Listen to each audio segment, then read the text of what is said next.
Hello everyone, I'm Crime Whisper. I know many of you enjoy listening to these stories as you drift off to sleep, so before you doze off tonight, I'd love for you to leave a comment telling me where in the world you're tuning in from. And if you're enjoying the story, don't forget to like, share, and subscribe.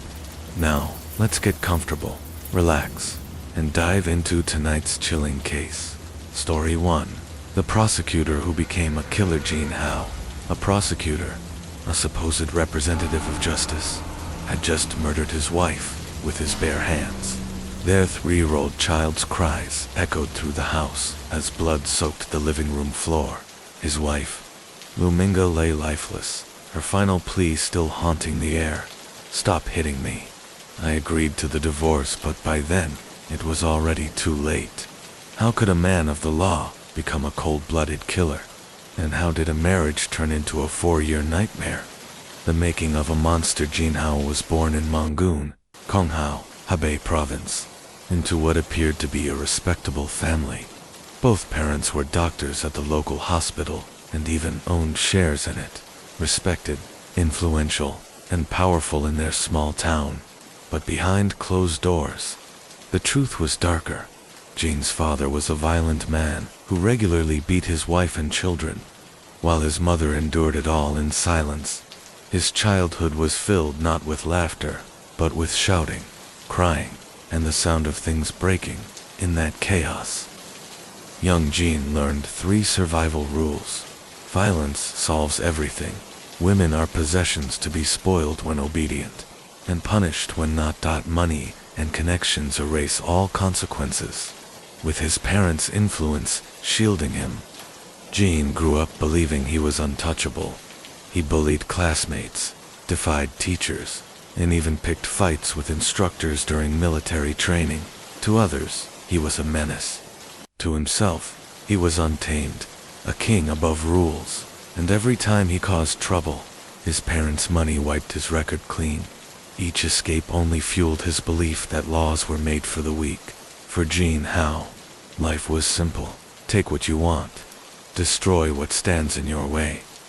The girl who tried to save him, Luminga, was the complete opposite. Born to teachers, raised in a loving home, intelligent, kind, and soft-spoken, she was the kind of girl everyone admired. Beautiful, brilliant, and gentle. But in high school, she fell for Gene Howe, the rebellious troublemaker everyone warned her about. Where others saw danger, she saw passion. His anger looked like courage. His jealousy felt like love. Whenever another boy so much as looked at her, Gene would fight them, instead of fear. Minga felt flattered, thinking his possessiveness was proof of deep affection. She believed she could tame the beast with her love and kindness. When college entrance exams came, Minga scored over 600, high enough for any top university, but she threw it all away. She turned down her dream schools and chose a lower-ranked college just to follow Gene, who had already been placed in a prosecutor's academy through his family's influence. Her parents were devastated. They begged her to reconsider. They knew exactly who Gene Howe was, a spoiled tyrant with no respect for others. But Minga refused to listen. Convinced that love could change him, she walked away from a bright future and stepped willingly into a cage she thought was a home. The woman who lit the fuse then came by Ling, Minga's close friend, and the hidden spark behind the tragedy.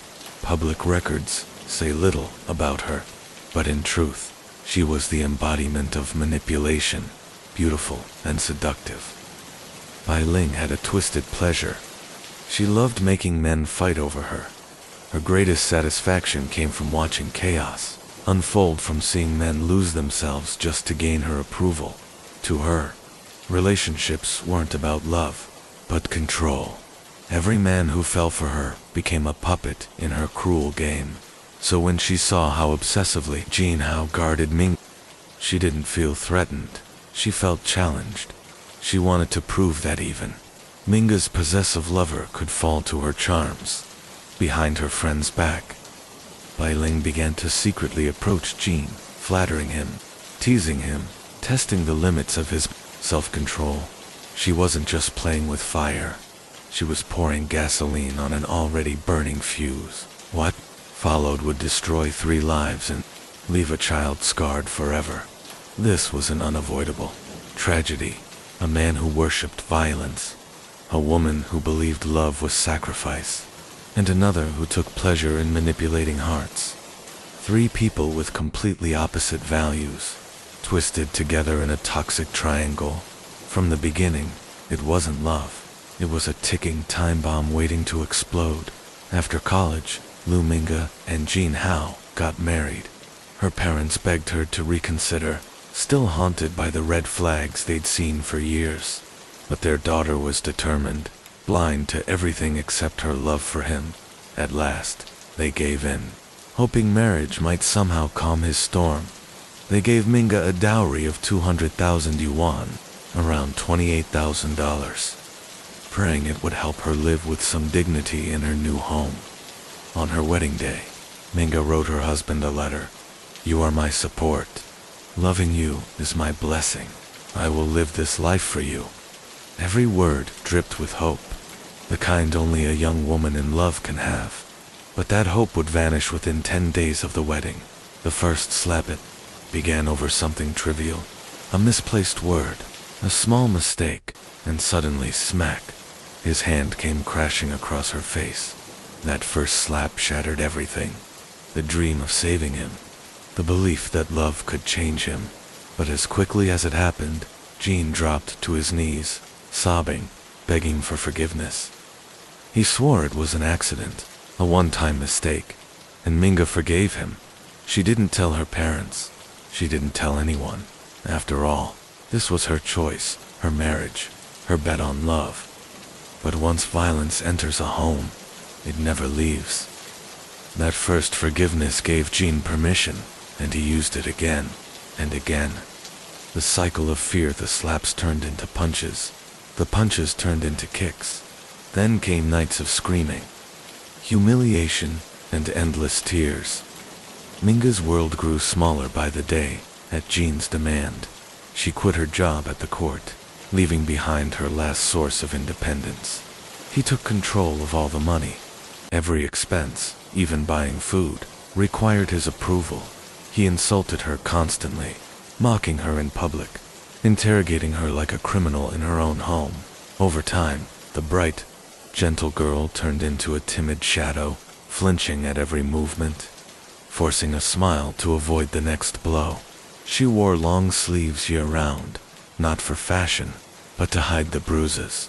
Old wounds healed, just in time for new ones to appear. When relatives asked, she'd say, "I fell off my bike." Minga's pain ran so deep it became silent.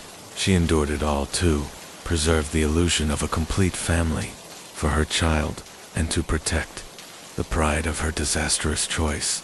The return of bilingual Minga suffered behind closed doors. Her former best friend Bai Ling reappeared, under the pretense of checking in. She began visiting often, always smiling sweetly, always kind. But behind that mask was the same manipulative woman who once craved power over men. She knew exactly how to handle a man like Jin Hao, arrogant, insecure, and desperate for admiration. So she gave it to him. Compliments, laughter, eyes full of worship, and he fell hard to his wife. Jean was a tyrant, but to Bai Ling, he was a hero, strong, charming, unstoppable. That contrast intoxicated him. Soon, their secret affair became an open secret among colleagues and friends. Everyone knew, except Minga. The breaking point, when whispers reached her. Minga refused to believe them. She confronted her husband, hoping for an explanation, or at least a lie that made sense. Instead, she got another savage beating. He screamed at her, "If you ever spread that nonsense again, I'll beat you to death." The message was clear, silence or suffering. But soon, silence wasn't enough, because Bai Ling became pregnant, and she was done living in the shadows. She demanded Jean divorce Minga and marry her, claiming her unborn child deserved legitimacy. Jean agreed. He was sick of Minga, her quiet obedience, her bruised eyes, her fear. So he told her it was over. But this time, for the first time, Minga said no. She refused the divorce. Her reason was heartbreakingly simple. Our child is still young. He needs a father. She still hoped somewhere deep inside that if she just stayed, he would come back. But that small spark of resistance enraged them both. The ultimate betrayal to break Minga's spirit. Bai Ling did something truly monstrous. She took a 153-second video of herself with Jean, intimate, obscene, undeniable, and sent it directly to Minga. The moment Minga opened it, her world collapsed. Her husband, her best friend, her dignity. Destroyed. It wasn't just betrayal. It was psychological. Torture. Every second of that video was a knife to the heart. Minga's soul shattered completely that day. But even then, even after the ultimate humiliation, she still couldn't let go, despite studying law. Lu Minga never thought to use the law to save herself. She chose the weakest path, begging the woman who had stolen her husband to spare her family. In front of Bai Ling, she knelt, pleading for mercy. Bai Ling only laughed and showed off, and Jin Hao punished his wife with new blows, pushed into poverty and isolation. Minga's last practical plan was painfully small. Buy an electric scooter, learn to work at a nearby steamed bun shop, and support her child. She arranged with the shop owner to begin training on September 1st, 2025, the day her child would start kindergarten, but she never saw that day.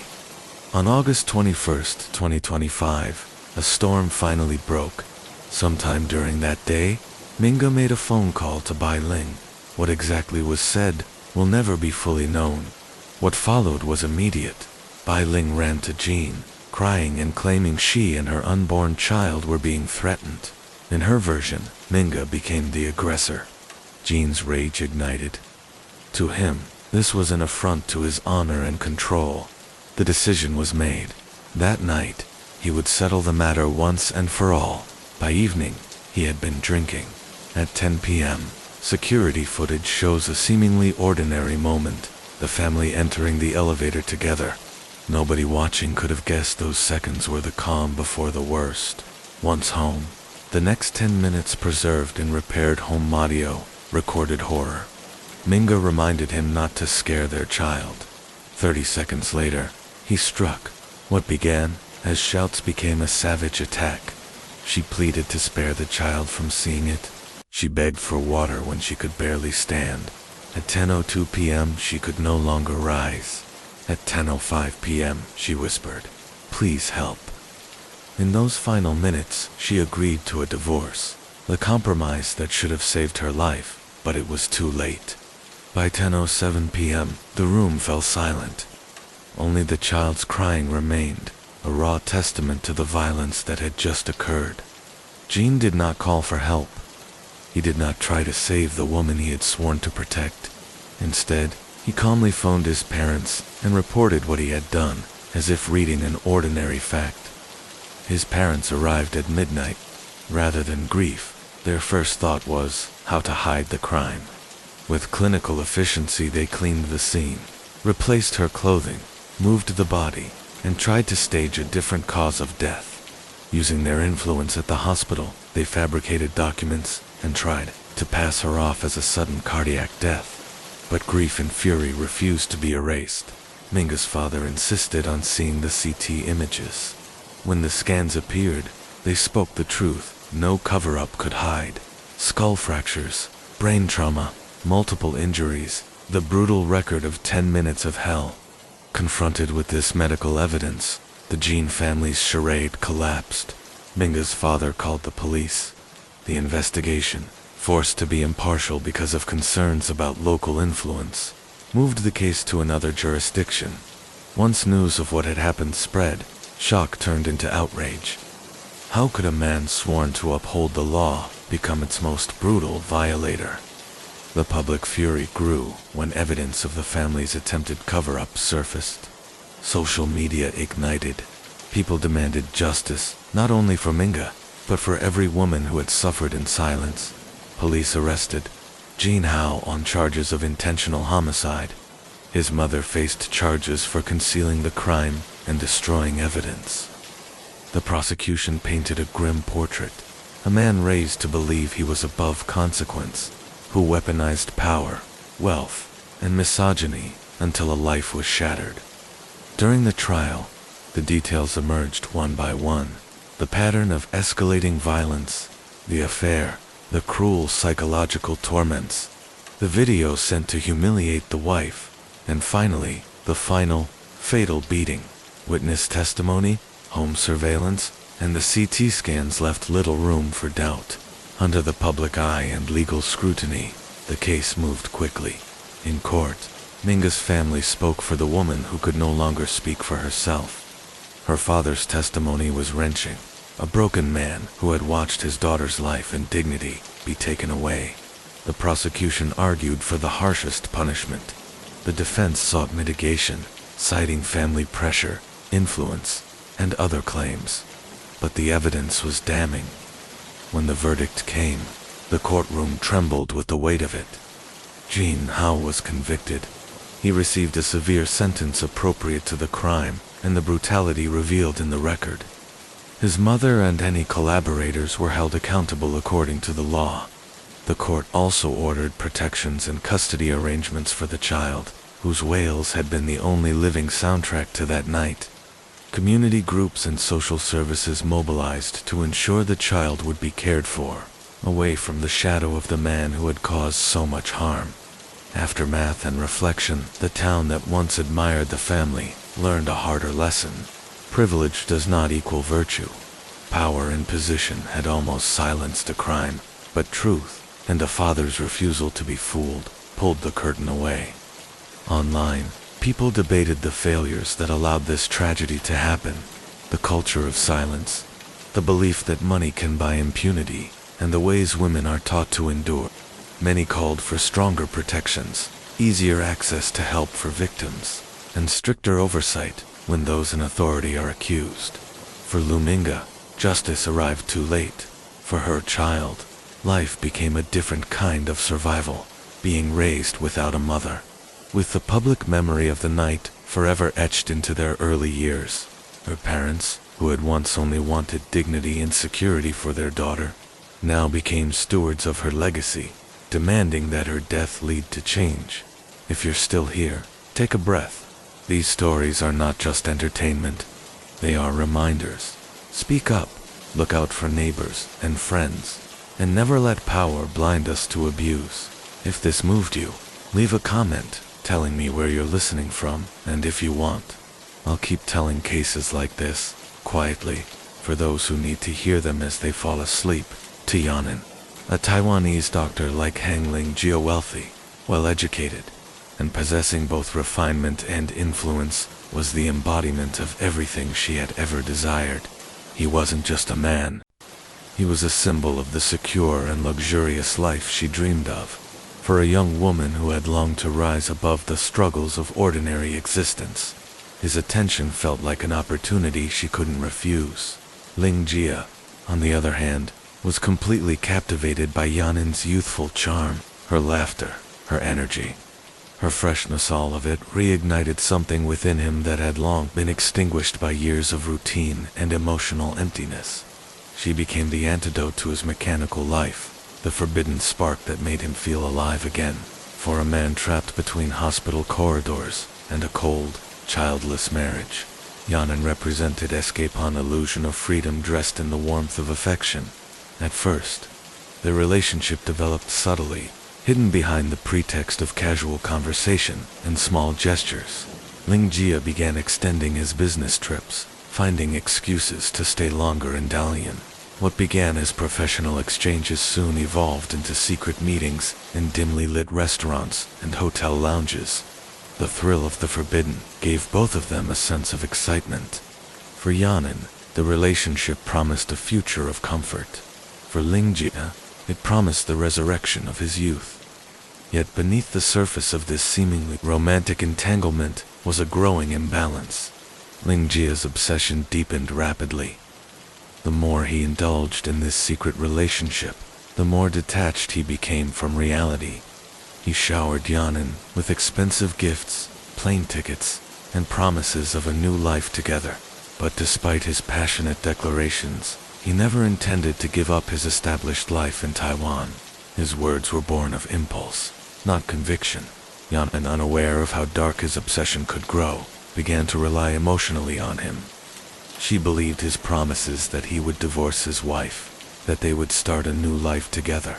But when time passed and nothing changed, cracks began to appear. The fantasy started to crumble, and what once seemed like a love story began to reveal its sinister undertones. In the following months, their relationship became turbulent. Ling Jia's possessiveness turned suffocating. He began to monitor her movements, demanding to know where she was, who she met, and what she did. The calm and composed doctor admired by colleagues was now consumed by jealousy and paranoia. Whenever Yanin tried to distance herself, he responded with emotional manipulations, sometimes begging, sometimes threatening. By late 2009, their affair had reached a breaking point. Yanin, exhausted and frightened, reportedly told friends she wanted to end it. But for Ling Jia, the idea of losing her was unbearable. She had become more than a lover. She was his obsession, the only thing that made his monotonous life feel meaningful. And that obsession was about to lead to an irreversible tragedy. On December 31st, 2009, the two checked into room 1404 of a luxury hotel in Dalian. Surveillance footage showed them entering together around 10 p.m. Ling Jia calm and expressionless, Yanin appearing slightly uneasy. What happened afterward would horrify investigators. The next morning, hotel staff discovered Yanin's lifeless body. Her lower body was exposed, her mouth stuffed with cloth, and medical sedatives were found in her system.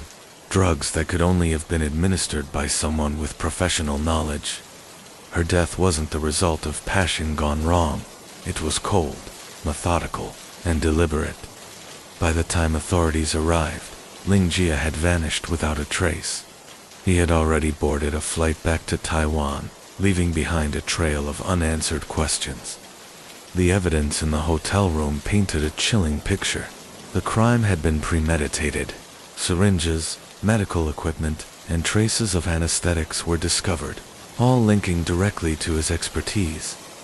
As news of the case broke, it sent shockwaves across both mainland China and Taiwan. How could a man who had saved countless lives, a doctor revered for his compassion, commit such an atrocity? His transformation from healer to killer shattered the public's faith in the image of moral perfection often associated with medical professionals. Investigations revealed that Ling Jia had meticulously planned every step.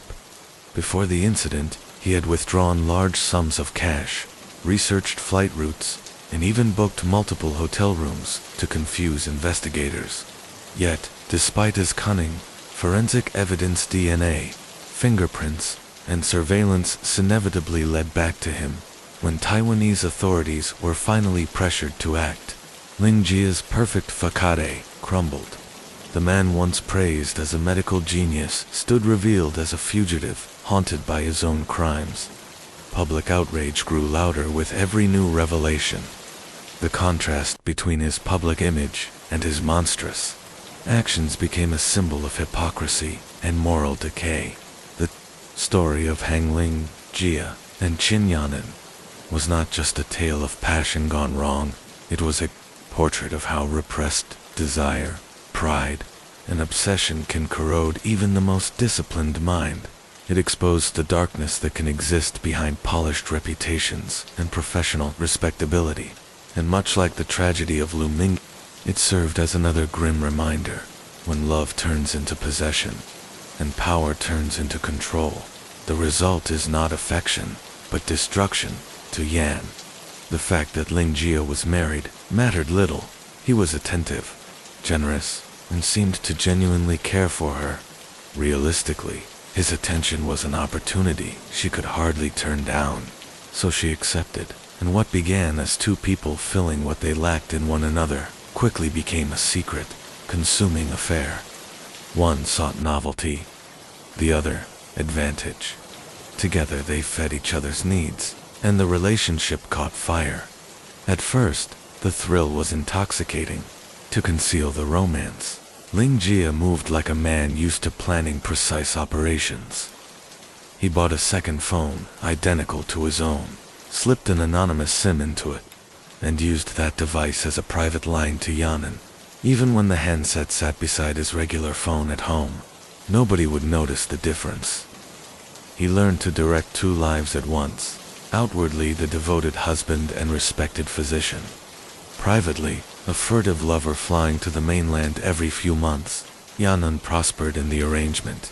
Ling Jia lavished her with designer bags, watches, cash enough to lift her out of service work life, and let her live luxuriously. Driven by possessiveness and pride, he spent without hesitation. By the time the affair had been going for months, he had poured the equivalent of 2 to 3 million Taiwan dollars into her. A transformation that included putting an apartment in Dalian in her name. The down payment alone was enormous, a gesture meant to bind her to him and to signal his intent. He promised that if she bore him a child, he would leave his wife and marry her. To Ling Ji, that apartment was more than shelter.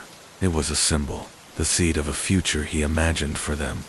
He even moved Yanin's parents in, believing that by taking care of her family he had secured her loyalty. What he failed to see was that Yanin held her own cards, while she accepted his gifts and the comforts he bought. She also kept another relationship in China, a boyfriend named Zhang Rui. In effect, the home Ling Jia thought he owned became a refuge for that other couple. The divide between his intentions and her reality would not stay hidden for long. Suspicion first crept in when Ling Jia overheard Yanin's younger brother mention the name Zhang Rui. He tried to dismiss it, but doubt settled like poison. He pressed Yanin for answers. Evasions only deepened his anxiety. Eventually he confirmed what he feared. Zhang Rui was living in the Dalian apartment he had paid for. The discovery cut him like lightning. Everything he'd spent, every promise, every humiliation he had swallowed, it all seemed to have been for nothing. Stung by betrayal, humiliated and enraged, the measured doctor began to unravel. Where once he had used his intellect to save lives, now he used it to plan revenge. The cool, deliberate calculations of a physician turned deadly. If she had been heartless, he would be remorseless. He convinced himself that a final trip to Dalian would settle the matter. On November 30th, 2009, Ling Jia abused his medical authority to obtain controlled drugs. He falsified records, claiming severe insomnia and securing powerful sedatives typically restricted to clinical use. The first withdrawal was alarming enough. Still unsatisfied, he returned on December 23rd and accumulated a total of 15 vials of potent anesthetic solution, more than enough to silence someone forever. Each vial was a piece of a carefully assembled plan. What followed the last bookings, the hotel room, the trip in late December, would complete the design. Investigators later pieced together these steps and the pattern of premeditation: the extra phone, the anonymous SIM, the apartment deed, the lavish spending, the discovered infidelity, and finally, the procurement of clinical sedatives in quantities no ordinary romantic could justify. To silence her for good. Ling Jia's composure snapped into something else, colder, stranger. He hauled Yanin back onto the bed and, with methodical calm born of surgical practice, bound her wrists and ankles with the rope and cuffed her. He gagged her mouth, wound the blindfold over her eyes, and wrapped heavy strips of tape across her body, a clinical, mechanical cruelty that left no room for mercy. When she stirred, when panic clawed at her throat, he injected another dose without hesitation. Each syringe he plunged into her arm was an act of professional violence, precise, practiced, and utterly remorseless. Her struggles weakened, then stopped. The lively, warm woman, who had laughingly accepted his gifts, lay motionless under the sheets, her breath shallow, then gone. Lingjia moved through the room like a man finishing a grim ritual. He removed the incriminating items he had brought, the extra phone, the empty vials, the syringe caps, and wiped surfaces with a deliberate hand. He staged a scene designed to confuse. He left some signs of a struggle, but carefully planted false traces meant to mislead. He sent the message from Yenen's phone to her family, impersonating her voice and inventing a harmless excuse for her absence. Then, as if closing a surgeon's case, he tucked the blindfold and tape into his suitcase, zipped it shut, and walked out of room 1404 as if nothing monstrous had just been completed. He did not flee blindly. First, he made sure to cover the tracks he thought mattered most. He disposed of remaining syringes and trash bins far from the hotel and changed clothes in a public restroom to avoid immediate recognition. Then, under a calm mask that betrayed no tremor, he boarded a plane back to Taiwan. He left Dalian with the same clinical efficiency with which he had planned the entire operation. But premeditation leaves fingerprints that more than just ink can reveal. Forensics later found telltale traces in the hotel room, microscopic drug residues, fibers from the blindfold, and DNA on the tape and cuffs. Surveillance cameras captured his arrival and unusual movements. Digital records showed the extra SIM, the hotel bookings, the purchases at the military surplus shop, and the pattern of cash withdrawals. The vials he'd requisitioned with falsified medical notes linked him by manufacturer and lot. Number 2, the sedative found in Yenen's system. Each thread, innocuous alone, wove together into a chain of evidence. When the story broke, what had seemed impossible to many, that a respected doctor could plan and carry out such a brutality, became the focus of an international manhunt. Authorities in Dalian and Taiyin began comparing notes. Hotel staff were re-interviewed. Yenen's phone and messages were forensically examined. Purchase receipts and CCTV were scrutinized. The narrative shaped itself around the facts investigators collected.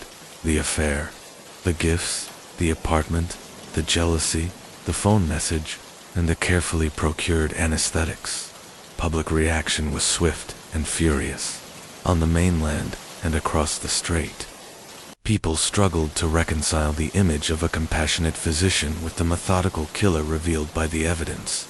For some, the case became a cautionary tale about how obsession and entitlement can pervert the noblest professions. For others, it was a warning about how charisma and status can mask the darkest impulses. Investigators moved slowly but deliberately. Step by step, they built a case that would test not only forensic science, but also the legal and bureaucratic channels between jurisdictions.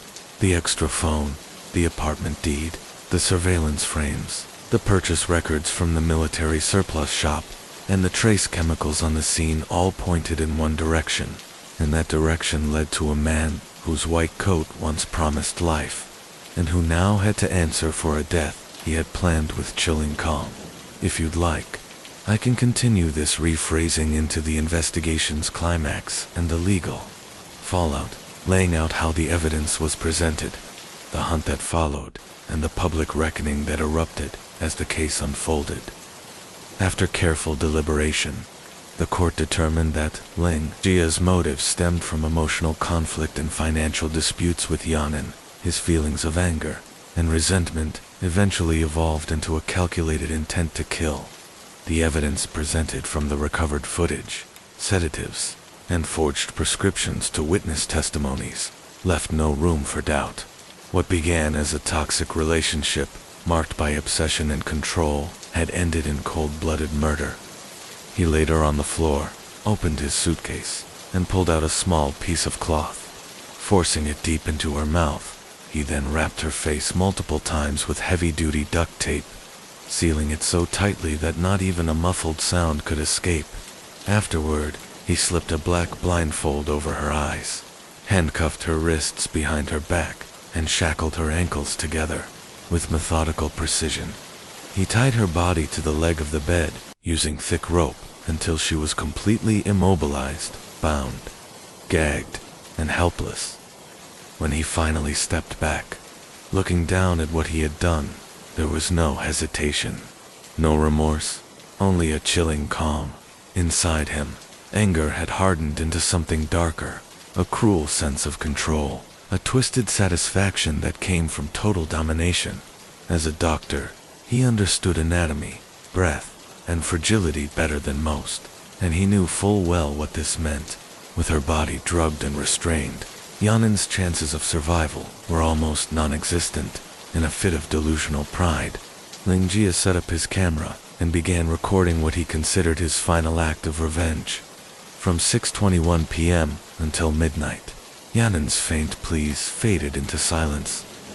Her life slipped away slowly, and by the time the clock struck 12, she was gone.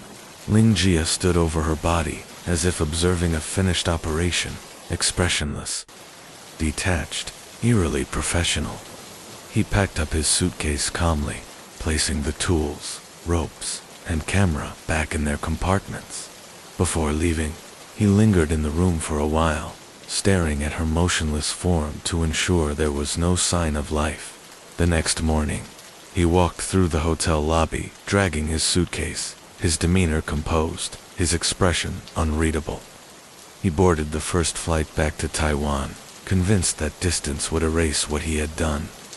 The fake message he had sent from Yanin's phone, claiming she was on a trip with a friend, he thought would buy him enough time. But what he failed to anticipate was a mother's intuition. After multiple unanswered calls, Yanin's family grew anxious. When they reached out to her close friend, Xiao An, the one mentioned in the text, they were stunned to learn there had been no such trip. Fear took hold immediately. Yanin's cousin, recalling the Taiwanese man she had been seeing, suspected the worst. In desperation, she called every major hotel in Dalian, asking if any Taiwanese guests named Lingjia were staying there. Against all odds, one hotel confirmed it. Without hesitation, the family rushed to the location with the manager. Using a master key, they opened the door to room 1404. The scene inside froze them in horror. The room appeared clean and orderly, but under the thick blankets on the bed lay Yanin's cold, lifeless body. Police were called immediately, sealing off the scene. The autopsy results were grim. Traces of sedatives flooded her system. Her mouth and nose were stuffed with cotton, and deep marks from the ropes circled her wrists and ankles. The cause of death was asphyxiation. Hotel surveillance confirmed everything. Yanin had entered the room with Lingjia, and he was the last person to leave, hurrying away soon after. The evidence pointed unmistakably to him. Chinese authorities quickly issued an international warrant and formally requested assistance from Taiwan, marking the first murder case that required direct judicial cooperation between the two sides of the strait. Back in Taiwan, however, Lingjia lived as if nothing had happened. He went to work, smiled at colleagues, and maintained a chilling normalcy. When police eventually questioned him, he denied everything. He claimed Yanin had voluntarily taken drugs for pleasure, insisting she was alive when he left, with most evidence still in mainland hands. Taiwanese investigators initially had little ground to charge him, but the police refused to give up. For nearly a year, they collaborated closely with their mainland counterparts, gathering autopsy reports, witness statements, and forensic data. Bit by bit, the case was rebuilt. By January 2011, they had enough proof to move. At dawn, 2 police teams executed simultaneous raids, one at Lingjia's home, the other at his hospital. His wife, trembling with confusion, watched in disbelief as officers searched their house. Lingjia, by contrast, remained unnervingly calm, as if he had long expected this moment. The search uncovered damning evidence: the secret phone he used to contact Yan, forged prescriptions for sedatives he had obtained through his hospital connections, and letters that documented their turbulent affair. The hospital confirmed that he had illegally taken 15 vials of sedatives before traveling to China, but the most incriminating item was his camera. the same one he had carried from Dalian back to Taiwan, although he had deleted all its contents. Forensic technicians recovered 2 videos. During interrogation, the prosecutor silently connected the device to a monitor and pressed play. The first video appeared, Yanin dazed and weak, pleading faintly, "Please don't make me drink that again." At that moment, Ling Jia's mask of composure cracked. His face turned pale, his hands trembling. Then the second video began to play. On the screen, Yanin appeared, bound tightly, hands and feet tied, mouth sealed, eyes covered, her body limp and motionless. The sight was devastating. The evidence was irrefutable. Every lie he had told unraveled before him. Overwhelmed, his defenses shattered, and for the first time, he confessed to the murder. Since the crime and witnesses were all located in mainland China, both sides arranged an unprecedented legal collaboration. Through live video link, 5 witnesses in Dalian testified directly in a Taipei courtroom. Their accounts aligned perfectly with the physical evidence. After thorough deliberation, the court concluded that Ling Jia's motive arose from emotional turmoil and financial disputes with Yanin. His jealousy and desire for control eventually turned into a calculated act of violence. The overwhelming evidence left no doubt what began as an affair built on manipulation had ended in a deliberate and tragic killing. He performed every step with chilling precision. After laying her on the floor, he opened his suitcase and took out a piece of cloth, forcing it deep into her mouth, to make sure she couldn't make a sound. He wrapped layer after layer of industrial tape around her face until her cries were completely silenced. Then he slipped a black blindfold over her eyes, cuffed her hands tightly behind her back, shackled her legs, and tied her body to the bedpost, using thick rope, binding her in a twisted, helpless position. When he stepped back and looked at what he had done, his heart held no pity. There was no hesitation, no regret, only cold, burning anger and a dark sense of power that came from complete control. As a doctor, Ling Jia understood the human body too well. He knew that, with her airways blocked, her body drugged, and her limbs restrained, Yanin would not survive. In his madness, he picked up his camera and began filming, capturing what he called his revenge. But what was truly a horrifying act of domination? From 6:21 p.m. until midnight, Yanin's life faded away slowly, her muffled breaths turning weaker until silence filled the room. When it was over, Ling Jia's expression remained eerily calm, the cold professionalism of a man who had just finished a surgery, not a murder. He carefully packed every item, the tools, the tape, the camera, back into his suitcase. Before leaving, he stood for a long moment, staring at the lifeless body, ensuring she was truly gone. At dawn, 2 police teams executed simultaneous raids, one at Ling Jia's home, the other at his hospital. His wife, trembling with confusion, watched in disbelief as officers searched their house. Ling Jia, by contrast, remained unnervingly calm, as if he had long expected this moment. The search uncovered damning evidence: the secret phone he used to contact Yan, forged prescriptions for sedatives he had obtained through his hospital connections, and letters that documented their turbulent affair. The hospital confirmed that he had illegally taken 15 vials of sedatives before traveling to China, but the most incriminating item was his camera, the same one he had carried from Dalian back to Taiwan, although he had deleted all its contents. Forensic technicians recovered 2 videos. During interrogation, the prosecutor silently connected the device to a monitor and pressed play. The first video appeared, Yanin, dazed and weak, pleading faintly, "Please don't make me drink that again." At that moment, Ling Jia's mask of composure cracked. His face turned pale, his hands trembling. Then the second video began to play. On the screen, Yanin appeared bound tightly, hands and feet tied, mouth sealed, eyes covered, her body limp and motionless. The sight was devastating. The evidence was irrefutable. Every lie he had told unraveled before him. Overwhelmed, His defenses shattered, and for the first time, he confessed to the murder. Since the crime and witnesses were all located in mainland China, both sides arranged an unprecedented legal collaboration. Through live video link, 5 witnesses in Dalian testified directly in a Taipei courtroom. Their accounts aligned perfectly with the physical evidence. After thorough deliberation, the court concluded that Ling Jia's motive arose from emotional turmoil and financial disputes with Yan'an. His jealousy and desire for control eventually turned into a calculated act of violence. The overwhelming evidence left no doubt. What began as an affair built on manipulation had ended in a deliberate and tragic killing. He performed every step with chilling precision. After laying her on the floor, he opened his suitcase and took out a piece of cloth, forcing it deep into her mouth. To make sure she couldn't make a sound, he wrapped layer after layer of industrial tape around her face until her cries were completely silenced.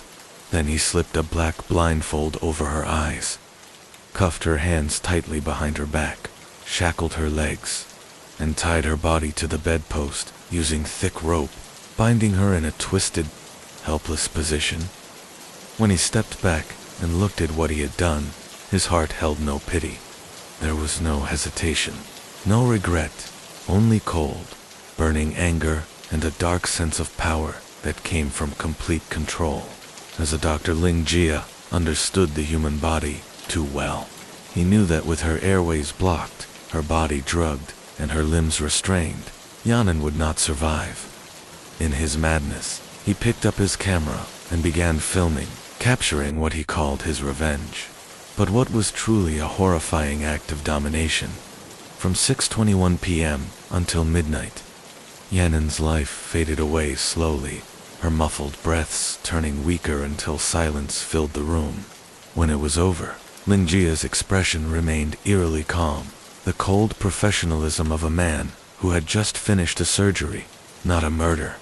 He carefully packed every item, the tools, the tape, the camera, back into his suitcase.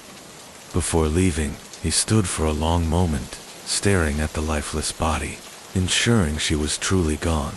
The next morning, he strolled through the hotel lobby with a calm, almost casual demeanor. Dragging his suitcase behind him, he looked like any other guest catching an early flight. He believed that once he left the mainland and returned to Taiwan, no one would ever connect him to the crime. The fake text message he had sent from Yan'an's phone, pretending she had gone on a trip with a friend, was supposed to buy him time, but what he didn't count on was a mother's instinct. After several unanswered calls, Yan'an's family grew increasingly alarmed. When they contacted her friend Xiaoan, the one mentioned in the message, they were stunned to learn there was no such trip. Suspicion quickly turned into dread. Yan'an's cousin, certain that something terrible had happened, began calling hotels across Dalian, asking if any Taiwanese guests named Ling Jia were checked in. By sheer luck, one hotel confirmed it. Yan'an's family rushed there with the hotel manager, who used a master key to open room 1404. What they saw inside left them speechless. The room was spotless, the bed neatly made, but beneath the heavy blankets lay Yan'an's lifeless body. Cold and stiff, police were immediately called, and the room was sealed off. The autopsy results painted a grim picture. Large amounts of sedatives in her system, cotton stuffed into her nose and mouth, deep rope marks around her wrists and ankles. The cause of death was determined to be asphyxiation. Surveillance footage revealed that Yan'an had entered the room with Ling Jia, and that he was the last person seen leaving. In an unusually hurried manner, authorities wasted no time. China issued an international arrest warrant and formally requested assistance from Taiwan, the first such collaboration in cross-strait criminal justice history, back in Taiwan. However, Ling Jia lived as though nothing had happened. He returned to work at the hospital, interacting with colleagues with the same cold professionalism. When police questioned him, he denied everything, claiming he and Yan'an had merely experimented with drugs together and that she was alive when he left, since most of the evidence was still in mainland hands. Taiwanese investigators initially had little to act on, but the police didn't stop. For nearly a year, they worked tirelessly, traveling back and forth to gather autopsy reports, surveillance footage, and witness testimonies. By January 2011, they had everything they needed. On the day of the arrest, 2 police teams moved in simultaneously. One raided his home, the other his hospital. His wife, terrified and confused, trembled as officers searched their house. Ling Jia, however, remained calm, almost eerily so.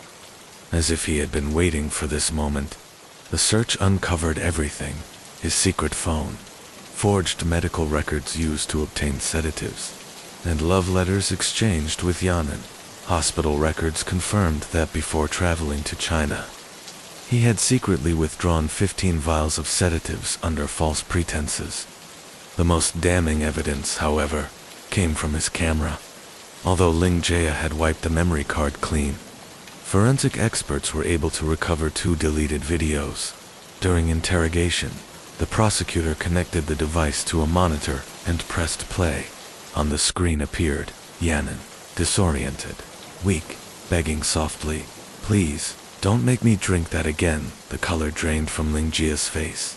But the second video left no room for denial. There she was, bound tightly, gagged, blindfolded, her body limp like a doll. The evidence was brutal and undeniable. Every lie he had told collapsed under the weight of the truth. Finally, he broke down and confessed. Because the crime and witnesses were located in mainland China, a joint judicial effort was arranged, a historic first. Through live video connection, 5 key witnesses from Dalian testified before the court in Taipei. Their testimonies matched the forensic evidence perfectly. After long deliberation, the court ruled that Ling Jia's actions showed clear premeditation. Every element of homicide was present. However, because he paid over 6 million new Taiwan dollars, about $200,000 USD, in compensation to Yanan's family as part of a civil settlement, the court reduced his sentence to 11 years in prison. And so, a man once revered as a skilled doctor, a symbol of compassion and healing, tore off his own white coat to reveal the monster beneath. Driven by lust, ego, and hatred, he transformed from a healer into a killer. In the quiet town of Hanel, Texas, lived a seemingly ordinary family of 4: Don Murphy, his wife Mary Ann, their son Scott, and daughter Kelly. On the surface, they looked like any other small-town American family. Mary Ann was the definition of a good-hearted woman, honest, kind, and resilient. Don, in contrast, was a rough-edged mechanic, impulsive, rebellious, but full of charm. Perhaps it was their opposing natures that brought them together. Despite modest means, they built a warm and happy home. Life was peaceful until the night of July 16, 2012. At around 1 a.m., the 911 dispatch center received a panicked call from a teenage girl. It was Kelly, their 16-year-old daughter. Her trembling voice told the operator that someone had broken into their home. A stranger had kicked down the back door, and moments later, she heard her mother's desperate cries for help, followed by terrifying silence. Too scared to check on her mother, Kelly ran barefoot to a neighbor's house to call for help. Police were dispatched immediately. When officers arrived, they found signs of forced entry, shattered glass, a broken door frame, and chaos near the back of the house. Inside, they discovered Mary Ann lying in the bedroom, lifeless, covered in blood, her body marked by dozens of wounds. At first glance, it seemed like a random home invasion, but there was something off. The brutality of the attack was extreme. The autopsy later revealed that Mary Ann had been stabbed 73 times, far beyond what would be expected in a robbery. This was rage, personal, emotional, and deliberate. Mary Ann was partially deaf and could only hear from one ear when awake. At night, she slept on her good side, which made her unaware of most noises. That explained why the intruder could enter noisily without her waking immediately. But the lack of stolen valuables and the focus on her alone suggested this wasn't a burglary. Police quickly realized the killer likely knew the family, someone who knew the household's routine and had planned the attack carefully. That night, both Dawn and Scott were working night shifts. Dawn at the factory, Scott at the airport. When Kelly called them with the news, they rushed home in panic. Scott arrived first, only to find over 20 police cars and flashing lights surrounding their house. When he tried to push past the officers to reach his mother, police restrained him for interfering. His desperation turned into a physical confrontation, and they handcuffed him to prevent escalation. When Dawn arrived later, however, the police treated him differently, calmer, more respectful. The lead officer broke the news directly. Marianne had been murdered. It was a strange inconsistency, one that raised quiet questions about what police already suspected. The autopsy confirmed the sheer brutality of the killing. Investigators noted that all the blood was concentrated in the master bedroom, proof that the killer had gone straight to Marianne. This wasn't a random act, it was personal. Kelly's statement helped narrow the focus. She said she had heard her mother screaming and a man's deep voice yelling, "Shut up," before everything went silent. It wasn't her father's voice, nor her brother's. Too terrified to intervene, she stayed hidden until she was sure the intruder had gone, then ran for help. Her account matched the physical evidence, and yet there was one more detail. When Kelly reached the neighbor's house, she noticed a crumpled piece of paper on the ground near their porch, something she picked up without realizing its importance. That note, as police would later discover, would become a critical clue in unraveling the horrifying truth behind Marianne's murder. During the investigation, police uncovered a strange and crucial detail that changed the direction of the case. While reviewing the timeline of events, they realized something didn't add up. According to Kelly's own words, she ran to the neighbor's house for help just moments after hearing the breaking glass and her mother's screams. However, when officers arrived at the scene, they found that Marianne's blood had already dried, an indication that the murder had occurred much earlier than Kelly's reported timeline suggested. This inconsistency raised immediate red flags. When questioned, Kelly appeared nervous and confused, unable to provide a reasonable explanation. She simply insisted she must have remembered wrong. But the more police examined the evidence, the harder it became to dismiss these discrepancies as simple trauma or shock. Neighbors further complicated the story when one testified that after hearing the sound of shattering glass, only seconds passed before Kelly came running to their home for help. Far too soon for the violent struggle ascribed to have taken place. If that was true, then Kelly must have already been aware of what had happened before the noise occurred. These details, though small on their own, began forming a troubling picture. It suggested that the timeline Kelly had given might have been deliberately altered, and that she could have been directly involved in the events of that night. If Kelly denied involvement, then Jence's confession alone would not hold up in court without corroboration. Still, investigators already had enough inconsistencies and circumstantial evidence to move forward. Throughout the trial, Kelly maintained that she had no idea what Jens planned to do that night. She claimed she only called him out of anger, hoping he would scare her mother as revenge for being grounded and having her phone confiscated. According to her, she never expected things to escalate into violence. Jens, on the other hand, gave a detailed confession that aligned closely with the physical evidence. He admitted to entering the house that night, wearing black clothes and a mask to conceal his identity. Kelly had quietly unlocked the door for him. When he went upstairs, he was startled to find Marianne awake. She screamed upon seeing a masked man in her room, and in panic, Jens pulled out his knife. His initial intention, he claimed, was only to silence her, but when she continued screaming, he lost control and stabbed her multiple times until she fell silent. The autopsy confirmed Marianne's fatal wounds matched Jens's account almost exactly. Afterward, he threatened Kelly, forcing her to stay quiet and follow his instructions. including planting misleading evidence that would divert suspicion toward an unrelated man. Still, there remained one critical question. Was this truly a spontaneous act of panic? Or had Kelly and Jens planned more than they were willing to admit?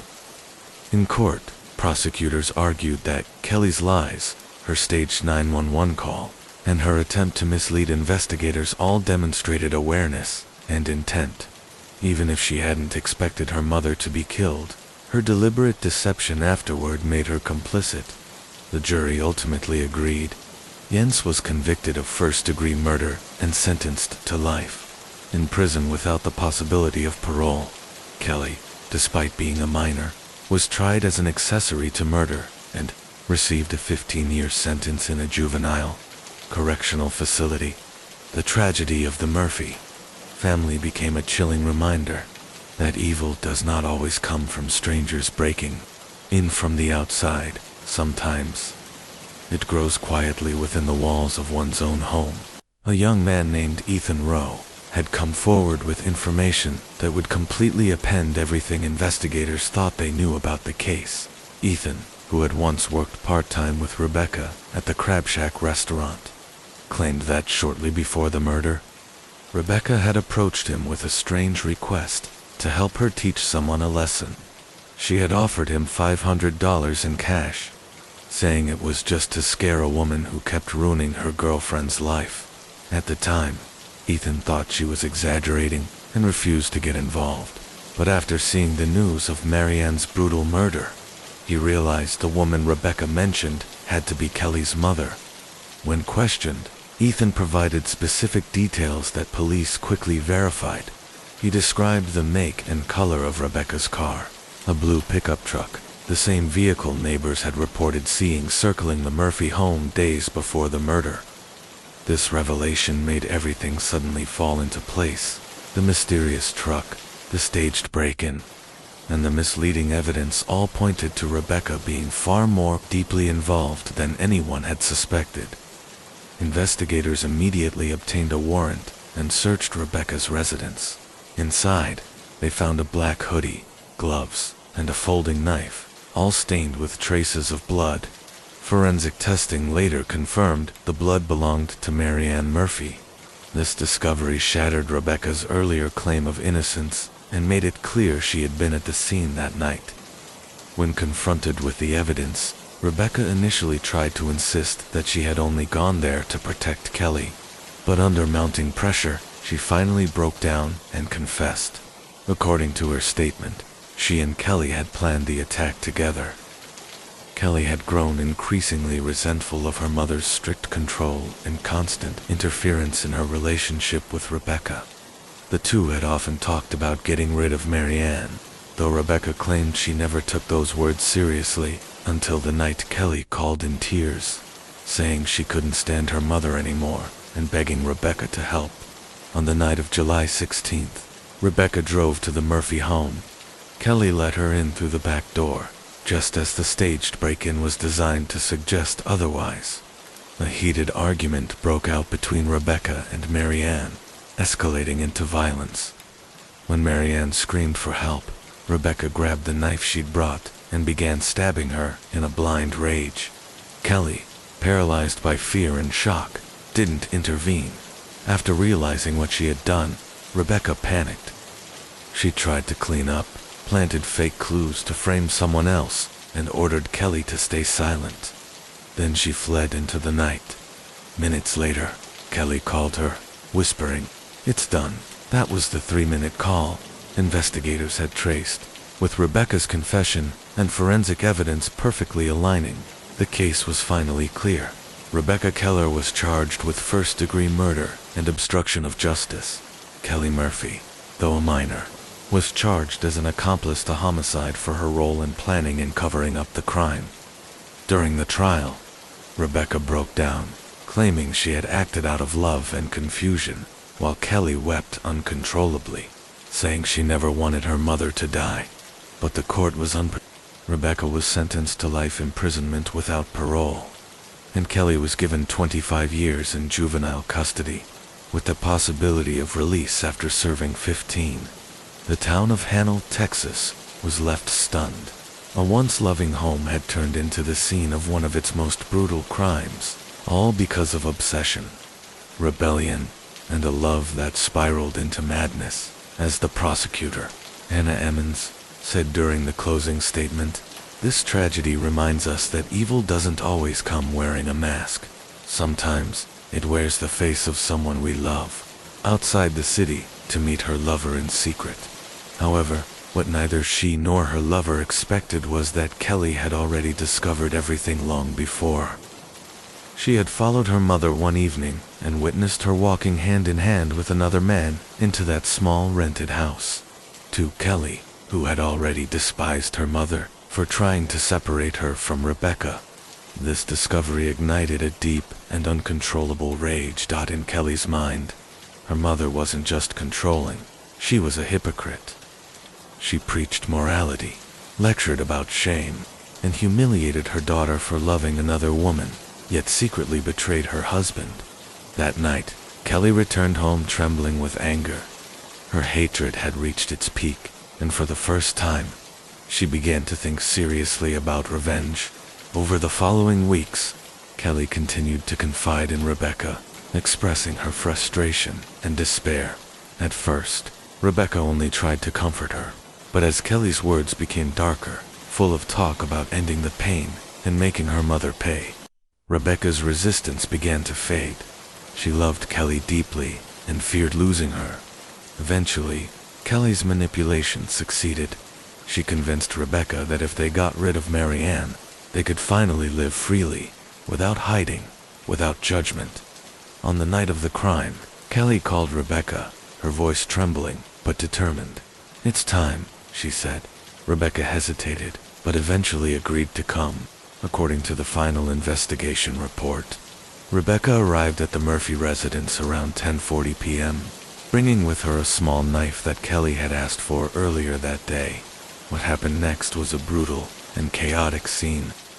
Mary Ann, upon seeing Rebecca inside her home, flew into a rage, shouting for her to get out. A struggle broke out, and Kelly, already waiting with the knife, struck first. The attack was frenzied, uncontrolled. By the time it was over, Mary Ann had been stabbed more than 70 times. Blood covered the walls and carpet. Rebecca stood frozen, horrified by what she had just witnessed. Kelly, however, appeared disturbingly calm. "It's over," she whispered. "Now we can be free." Afterward, Rebecca followed Kelly's orders to clean up the scene. She placed the knife in a garbage bag and disposed of it in the dumpster near the local school the next morning. Kelly, meanwhile, staged her own version of events, running to the neighbor's house, crying for help, claiming she'd just found her mother murdered. The crime shocked the entire community. To outsiders, Mary Ann's death seemed like a senseless act of violence, but to investigators who had spent years unraveling the tangled relationships, it was the result of obsession, manipulation, and a love that had twisted into something monstrous. In the end, both women were convicted. Kelly was sentenced to life in prison without parole, while Rebecca, who had cooperated and confessed in detail, received 30 years. During sentencing, the judge remarked, "This was not a crime of passion, but a crime of control, a young woman's hatred consuming everyone around her." Even behind bars, Kelly never expressed remorse. She often told interviewers, "I didn't kill my mother. I killed the person who destroyed my life." Rebecca, however, broke down during her final hearing, saying through tears, "If love means losing yourself until you destroy everything you touch, then it was never love to begin with." The case remains one of the most disturbing domestic crimes in the regions. History, a haunting reminder of how quickly affection can turn to violence when poisoned by obsession, hypocrisy, and the desperate hunger to escape control, reality. However, the acceptance letter was a complete fabrication. Neither UCLA nor any other American university had ever admitted her. Every document, from transcripts and recommendation letters to the official seal and signature, had been meticulously forged by Zheng Xianing herself. Her parents, overwhelmed with pride and relief, never suspected a thing. They believed their daughter's years of struggle had finally paid off.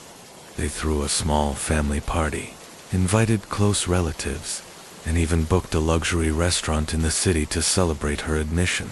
Xianing smiled throughout the evening, thanking everyone with teary eyes. But deep inside, she knew the truth. She had built her success on lies. The pressure mounted once the time came to prepare for her departure to America. She claimed that the visa process was progressing smoothly, though she never once stepped into an embassy. Instead, she fabricated every step, creating fake visa approval emails, and even printing a counterfeit student visa sticker she glued into an old passport. When her parents offered to accompany her to the airport, she refused, saying that university policies required students to arrive independently due to pandemic restrictions. So, on the supposed day of departure, she asked them to drop her at the train station instead, saying she would take a domestic flight from Beijing first. They hugged her tightly, unaware it would be the last time they saw her alive. Instead of going to Beijing, Zheng Xianing rented a small apartment in Shanghai under a false name. There, she spent her days pretending to attend online classes, using VPNs to fake IP addresses and create the illusion that she was living in Los Angeles. She even photoshopped pictures of herself on UCLA's campus, posting them on social media with captions like "Finally chasing dreams in California," or "The air smells like freedom." For a while, her double life went perfectly. Her parents regularly sent her money for tuition and living expenses, totaling nearly $100,000 over the span of several months. But as time went on, cracks began to appear. Her parents asked for her student ID number to verify payment details with the university. Xianing dodged the question. Later, they requested a video call tours of her dorm room again. She refused, claiming bad network connections. Eventually, suspicion grew. Her father contacted the UCLA admissions office directly to confirm his daughter's enrollment. The reply shattered their world. There was no student by that name registered at UCLA, nor had there ever been. Realizing her entire scheme was about to collapse, Zheng Xianing fell into a state of panic and despair. Friends later revealed that, in her final weeks, she had become withdrawn, paranoid, and emotionally unstable. She told one friend that she felt trapped in her own creation, and that there was no way to go back.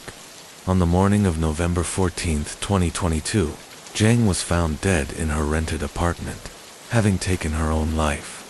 Scattered around her were printed screenshots of UCLA's website, forged acceptance letters, and a note addressed to her parents. It read, "I wanted to be someone you could be proud of, but I couldn't. I lied because I was scared to face the truth, that I was never enough. I didn't go to America, but at least in your hearts, I lived there for a while." The case stunned the public. It became a tragic symbol of the crushing pressure many young people face under the weight of family expectations and social comparison. Her story sparked widespread discussion on Chinese social media, with many calling it a tragedy born from perfectionism and parental pride. Experts later pointed out that Zheng's mental instability, long ignored by her family, played a key role. Her parents' relentless ambition, though well-intentioned, had pushed her beyond her psychological limits. In the end, the Jing family not only lost their fortune, they lost their only daughter. What began as a dream of a better life ended as a haunting reminder that when self-worth is built entirely on validation, the fall from illusion can be fatal. Buzzing atmosphere. The narrow waiting area was filled with murmurs of Mandarin and Cantonese, the clatter of keyboards, and the occasional ringing of phones. Stacks of documents lay scattered across desks, and the faint smell of instant coffee hung in the air. To Zheng Xianing, it felt like stepping into a small corner of China, hidden within New York, chaotic yet oddly comforting. After a short wait, the secretary called her name and guided her into Jim's office. It was a cramped space, lined with dusty law books and half-filled folders, with a single American flag displayed behind the desk. Jim, a man in his early 40s, with slicked-back hair and sharp eyes, looked up from his computer and greeted her with a polite, yet practiced smile. "Miss Jang, welcome. I've reviewed your background. Your case is challenging," he said, leaning back in his chair. "You don't qualify for any standard immigration category. An asylum requires a credible claim of persecution, political, religious, or social." Xiaoning clasped her hands nervously. "But there must be another way. I can pay whatever it takes," she pleaded. Jim paused for a moment, tapping his pen thoughtfully. "There might be one unconventional route," he said finally, "but it's risky and expensive." Her eyes widened. "What do you mean?" He lowered his voice, as if about to reveal a secret. "If you can't provide real evidence of persecution, we can construct a narrative, something believable. Many have done this. People claim religious conversion or political activism against the Chinese government. With proper documentation and testimony, it can work." Jane hesitated, her heartbeat quickening. "But that's lying. What if they find out?" Jim gave a small, knowing smirk. "Then you'll be deported. But if you succeed, you'll become a permanent resident of the United States. The choice is yours." She sat silently, the weight of his words pressing on her. Every instinct told her it was wrong, but the dream she had chased for years, the dream her parents had sacrificed everything for, was slipping away. Desperation drowned hesitation. "I'll do it," she said quietly. From that day on, Zhang Xianing's life took a dark turn. Jim's team provided her with fabricated documents, fake protest photos, forged police reports, and a written statement claiming she was a victim of state surveillance for criticizing the Chinese government online. They trained her to memorize every detail of her invented story, dates, locations, and even emotional responses. Weeks later, when she submitted her asylum application, it looked flawless. The U.S. Citizenship and Immigration Services accepted it for review. For the first time in months, she felt a spark of hope. Yet, deep inside, guilt gnawed at her. Every lie she rehearsed felt like another piece of herself slipping away. What Jean didn't realize was that Jim wasn't a licensed lawyer at all. He was part of a criminal network running fraudulent immigration operations targeting desperate Chinese nationals. The clients who failed were abandoned. Those who succeeded were extorted for years afterward to keep their records clean. And soon, Jing Xianing's success would come at a price far greater than she could ever imagine. The office hummed with activity. After a quick check-in and a short wait, Xianing was led to the private room at the back. Inside, Jim sat behind a neat desk in a suit, methodically leafing through her files. He'd clearly read her materials in advance. After a brief silence, he told her bluntly that her case was complicated and far from straightforward. Xianing, desperate, pleaded for any possible option. Jim leaned forward and, with deliberate calm, told her there might be a way, but it would require her active cooperation. He explained the plan. Manufacture a public human rights demonstration, make a sign, rehearse a persecuted person's story, and stage protests in highly visible places, Times Square, the UN, the White House, anything that might attract media attention. It wasn't pretty, he warned. It was crude, time-consuming, and risky. But, he said, it had worked for others. At first, Xianing recoiled. Fabricating persecution felt abhorrent. Still, the walls were closing in, and options were vanishing. After many sleepless nights, she reluctantly agreed. She handwrote to her slogans, one in Chinese, one in English, practiced a tragic backstory until it felt memorized, and rehearsed tears until they came on cue.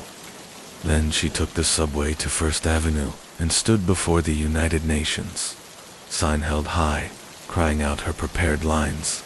Give me back justice, and a short, horrific account of alleged detention and abuse. But the street was indifferent. Foot traffic was thin after the pandemic. Mainstream. Media was absorbed by a recent apartment fire and its protests, and New Yorkers had grown inured to lone picketers. The stunt drew only a few passing glances, a couple of brief local write-ups, and a handful of unkind blips online. Exhausted and humiliated, Shining threw the sign away and rang Jim, furious that his scheme had failed.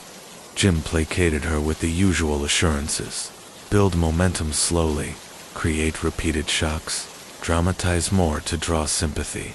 She refused to follow his escalation advice, at least.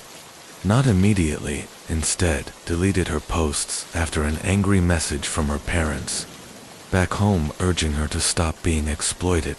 But Jim had already reposted her images across his networks, and when she demanded their removal, he refused flatly and dropped her as a client. Betrayal and fury consumed her. She'd been exploited, publicly shamed, and left without recourse. Jim refused to refund her fees. He kept the material. He walked away, humiliated, isolated, and enraged. Xianing's anger turned inward and then outward. She began to imagine a way to make him pay.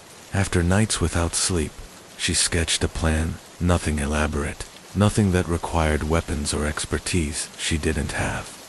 The next morning she went to Ferrara and bought an elegant cake. Then, wearing an expression of contrition and goodwill, she reached out to Jim, asking for a meeting, hoping to avoid situations similar to what had happened with Jim. The courtroom atmosphere was tense, heavy with both shock and disbelief. Over the lengthy 2-year trial, Xianing's volatile behavior, shifting testimonies, and deliberate attempts to manipulate the court painted a disturbing picture of premeditation. Her initial plan to use Jim's advice to stage public protests and gain asylum had spiraled into a deadly, uncontrolled outcome, fueled by anger, humiliation, and obsession with revenge. The prosecution meticulously detailed how her calculated actions with the knife, combined with her prior planning, demonstrated intent, rather than a momentary lapse of control. Psychologists who testified on the case emphasized that while Xianing exhibited past emotional instability, there was no evidence of sudden psychotic breakdown at the time of the murder. Her ability to plan, prepare, and execute the attack suggested clear cognition and understanding of her actions, undermining her defense of schizophrenia. Ultimately, the jury concluded that Xianing had acted with full intent and deliberation. On June 8, 2023, the court delivered a sentence reflecting the severity of her crime: life imprisonment without the possibility of parole. The judgment underscored the brutal reality of her actions, how a combination of fear, resentment, and misguided ambition could escalate into irreversible violence. The case left ripples beyond the courtroom. It served as a chilling reminder to the legal profession and the immigrant community alike. Manipulation, exploitation, and personal vendettas can culminate in tragedy, leaving no one untouched. Friends, family, and colleagues of both the victim and the perpetrator were forced to confront the long-term consequences of Xianing's choices. A cautionary tale of how ambition, pride, and perceived injustice can collide with catastrophic results. Behavior immediately caught the attention of investigators. Typically, the Mastiff's alertness acted as a natural security system, signaling any unauthorized presence. Their uncharacteristic silence suggested that whoever was involved in Wu Chen's disappearance either had intimate knowledge of the farm or had somehow neutralized the dog's natural instincts. As the police dug deeper, every piece of evidence seemed to point toward a meticulously orchestrated event rather than a random misfortune. Wu Chen's personal belongings left untouched, his car stationary, and the unusual calm of the guard dogs all hinted that the perpetrator had carefully planned the operation and had inside information about the farm's routines. Investigators immediately expanded their focus, questioning employees, neighbors, and anyone with connections to the farm. Each account revealed subtle inconsistencies, contradictions, or unexplained absences, painting a picture of a disappearance far more calculated and sinister than initially imagined. The seemingly ordinary morning of a busy farm had suddenly become the epicenter of a high-stakes investigation, where every overlooked detail from work clothes, dusted with feed, to the behavior of loyal guard dogs, could hold the key to unraveling the mystery of Wu Qin's vanishing. As investigators began to uncover the tangled web of relationships within Wu Chen's household, his son, Warren, was known for being ambitious and often impatient when it came to financial matters, particularly regarding his upcoming marriage, which required a substantial dowry. Friends and family recounted that Warren had frequently pressured his father for money, sometimes resorting to persistent and emotionally charged demands. This pattern of behavior raised questions about whether Warren might have orchestrated or played a role in his father's disappearance. Unlike previous instances, when Wu Jin had left voluntarily, this time there had been no contact at all, not even the customary check-ins with his older brother. Investigators realized that someone familiar to the farm's environment and trusted by the dogs could easily manipulate circumstances to make Wu Jin vanish without triggering the animal's alert instincts. As the team scrutinized family dynamics, it became clear that tensions ran deep. Wu Jin had always been a meticulous and disciplined man, but the relationships within his household were far from harmonious.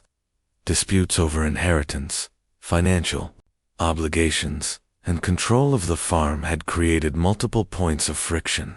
Each family member's movements, routines, and potential motives were mapped meticulously.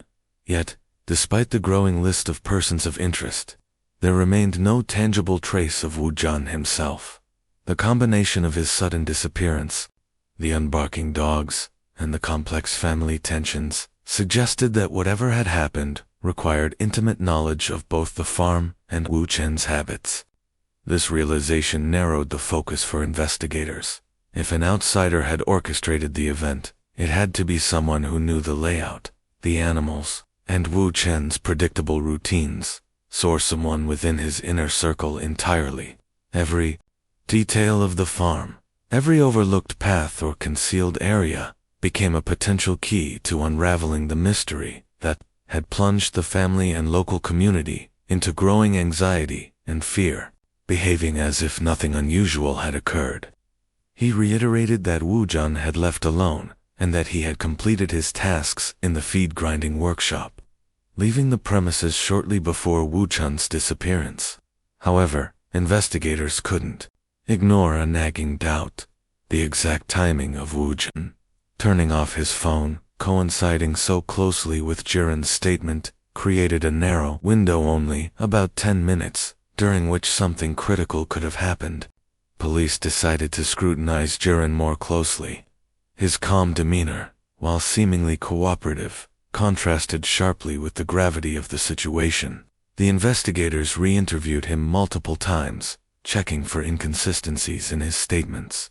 Each question about minor details: what he had handled in the workshop, who had entered the area, and even the precise sequence of routine operations was cross-referenced with other workers' accounts and the farm's operational records. Additionally, forensic teams re-examined the workshop itself, including machinery, feed storage, and the pathways Wu Jin might have taken. They aimed to determine whether someone could have physically forced or coerced Wu Jin to leave under duress without leaving obvious signs, while machinery noise could mask normal conversation or minor struggles. Experts agreed it would be extremely difficult to hide a serious physical altercation completely. As police dug deeper, they began to suspect that Wu Chen's disappearance wasn't simply a matter of him leaving voluntarily or being abducted by an outsider. The critical 10-minute window, combined with Jiren's position as both business partner and the last known person with him, suggested that the truth might lie much closer to home. The farm itself, its layout, and the people who had unrestricted access became the focal point of the investigation. Every subtle clue: footprints in feed dust, minor disturbances in the workshop, or inconsistencies in workers' accounts could potentially unravel the mystery of what truly happened to Wu Jian in those crucial minutes. Officially closed with Jiren's confession and the recovery of Wu Chen's body. The repercussions for the family and the local community were profound. Wu Chen's sudden and violent death left a permanent scar on his relatives, who struggled to reconcile the man they knew with the horrific circumstances of his end. His estranged son, Shilin, and ex-wife Yulin continued to grapple with guilt, grief, and lingering suspicions, while Zhu Yan faced the difficult challenge of protecting her young child from the psychological fallout of the tragedy. For the local community, the case served as a stark reminder of how underlying tensions, unaddressed grievances, and unresolved financial disputes could escalate into fatal outcomes. Law enforcement agencies noted that meticulous investigation, including cross-referencing call histories, forensic analysis, and careful interrogation, was crucial in solving what initially appeared to be an unsolvable disappearance. In the aftermath, authorities recommended improved security protocols for rural farms, including surveillance cameras, controlled access to critical areas, and routine checks of personnel, particularly in locations handling valuable assets. Meanwhile, the case became widely reported in regional news, highlighting both the psychological pressures involved in business partnerships and the unforeseen consequences of prolonged disputes.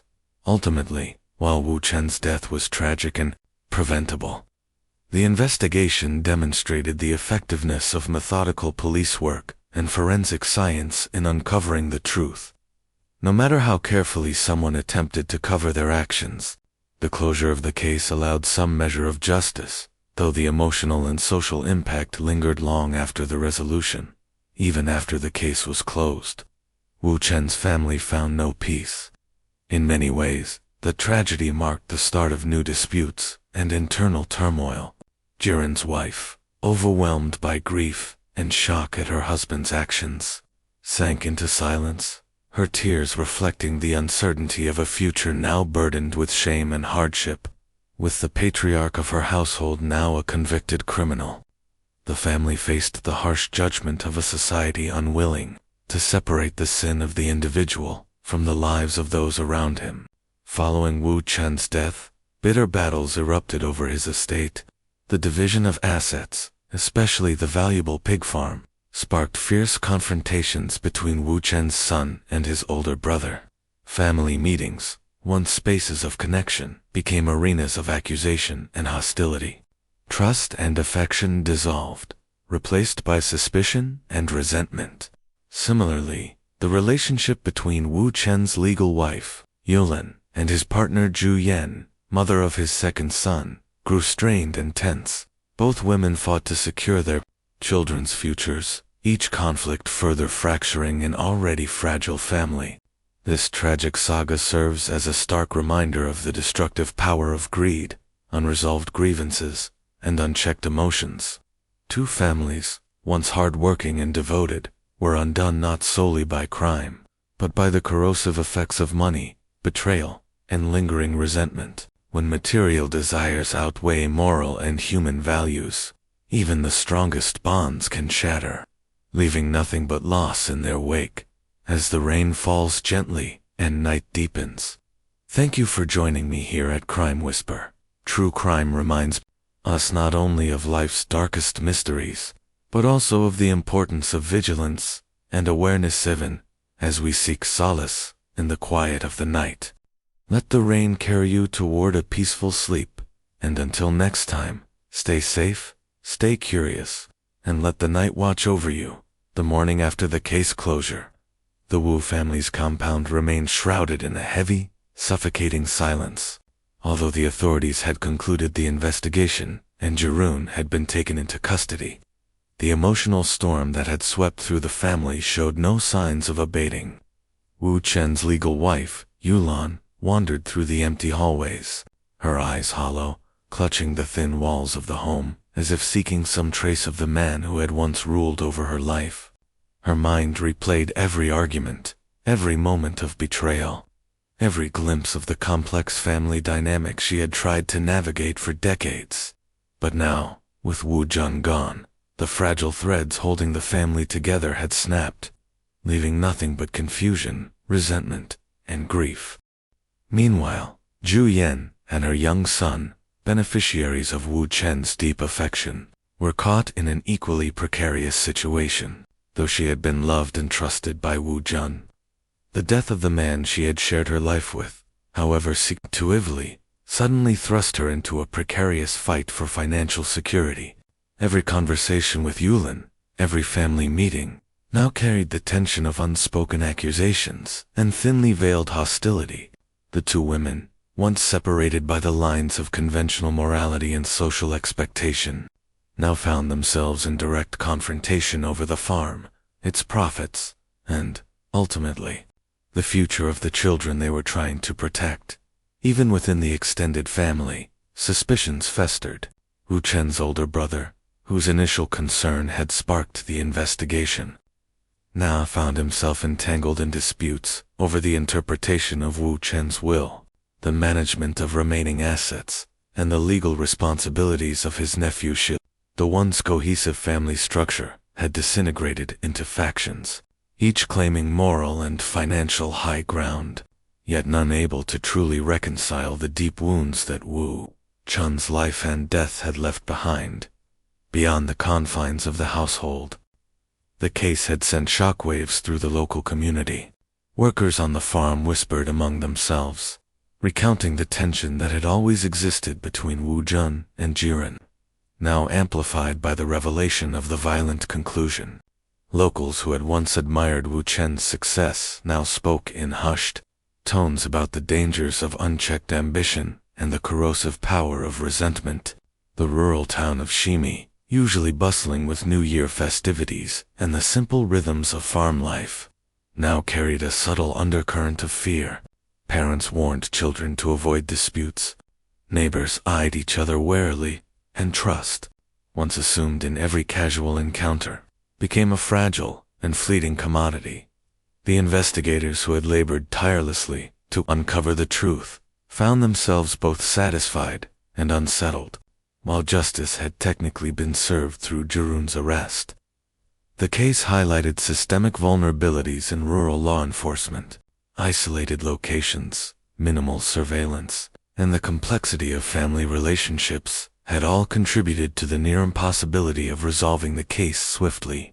Officers who had worked through freezing nights in water-filled mine shafts and dug through countless acres of farmland now carried a renewed sense of caution and unease about how even the most mundane disputes could escalate into irreversible tragedies.